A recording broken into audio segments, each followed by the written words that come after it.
আচ্ছা, আমরা বিএসটি থেকে আসছি, আমাদের ম্যাজিস্ট্রেট স্যার আসছেন, আপনারা একটু আমাদেরকে সহযোগিতা করেন, আপনাদের এগুলো একটু দেখবো আর কি, এগুলো কাগজগুলো। এখানে রূপালী চাঁদা মানে রূপচাঁদাকে নকল করে রূপালী চান্দা বানাইছে। রূপালী চাঁদা বানাচ্ছেন। এখন এটার কি লাইসেন্স নিয়েছেন কিনা আপনি দেখেন। এখানে এই যে বিএসটিআর লাইসেন্স যদি না থাকে, কিন্তু বিএসটিআর লাইসেন্স আপনি ব্যবহার করতেছেন, এটা আপনি ব্যবহার করতেছেন। এক, 2 নম্বর ইস্যু হচ্ছে এই যে ভেতরে দেখেন এখানে লেখা NS co food and consumer limited, কিন্তু এখানে কি লিখছেন? এই যে এখানে দিচ্ছেন হচ্ছে কার্টুনে লিখতেছেন ওইটা, আর এখানে লিখছেন স্নেহা ওয়েল মিলস। এই যে এক এক জায়গায় এক এক রকম। তো সেই ক্ষেত্রে আমাকে বলেন যে এই যে, আচ্ছা আর একটা বিষয়, এখানে আপনার এই যে ফোর্টিফিকেশন দেওয়ার কথা, ফোর্টিফাইড তেল হওয়ার কথা, ভিটামিন এ, এটা করা হয়েছে, এটার গ্যারান্টি কি?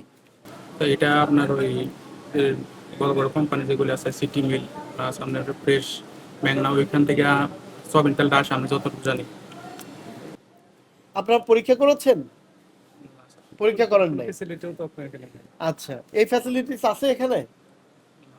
নাই। তাহলে কিভাবে করেন?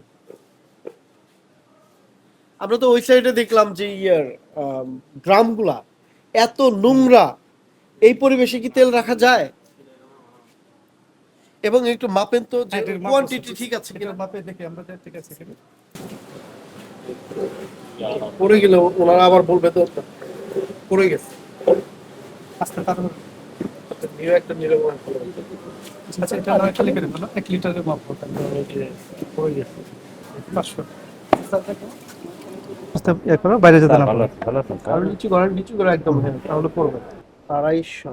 250 আর কম স্যার, কম 140, 240, 240, তার মানে 1740 স্যার। 1700 না হয় 10 মিলি এই পরে টরে গেছে। ওইটা ধরলাম। এটা তো ধরেই স্যার আরো করলো। আচ্ছা, 1740 তার মানে ধরলাম, কারণ এখানে একটু হ্যাঁ কম আছে একটু তো। কম আছে জি স্যার।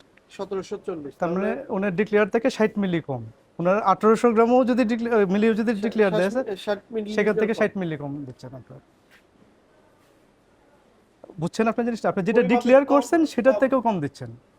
এক হচ্ছে এটা এটা দিলে লাইসেন্স নেই, হালাল সার্টিফিকেশন লাইসেন্স নেই, বিমার্ক প্যাকেটের লাইসেন্স নেই বিমার স্যার। প্যাকেটের লাইসেন্স নেই। এরপরে হচ্ছে আপনার এই তেলটায় পরীক্ষা করা হয় নাই। তারপর হচ্ছে ভিটামিন এ ফোর্টিফাইড কিনা, এটাও আপনার গ্যারান্টি নাই, কারণ এখানে যে পরিবেশ মেকানিজম, পরিবেশ, এখানে সম্ভব না এটা করা। সুজন মিয়া হচ্ছেন কে? আপনি, আপনাকে Bangladesh standards and testing institute আইনের 15-1 ধারা লঙ্ঘন করায় 27 ধারায় 1 লক্ষ টাকা অর্থদণ্ড প্রদান করা হলো, অনাদায়ে 3 মাসের বিনাশ্রম কারাদণ্ড প্রদান করা হলো। এরপরে হচ্ছেন ইসমাইল হুসাইন, আপনি? আচ্ছা, আপনাকেও এই 15-1 ধারায় লঙ্ঘন করায় 27 ধারায় 1 লক্ষ টাকা অর্থদণ্ড প্রদান করা হলো এবং 3 মাসের বিনাশ্রম কারাদণ্ড প্রদান করা হলো। এবং আরেকটি আইনে, ওজন ও পরিমাপ মানদণ্ড আইন 2018-র 29 ধারা লঙ্ঘন করায়, মানে পরিমাণে কম দিচ্ছেন, এটা লঙ্ঘন করায় এখানেও 1 লক্ষ টাকা অর্থদণ্ড প্রদান করা হলো আপনাকে এবং অনাদায়ে 3 মাসের বিনাশ্রম কারাদণ্ড। এখন আপনারা অর্থদণ্ড পরিশোধও করতে পারেন আর আমাদের সাথে আসতেও পারেন। আর এই প্রতিষ্ঠানটি সিলগালা ঘোষণা করা হলো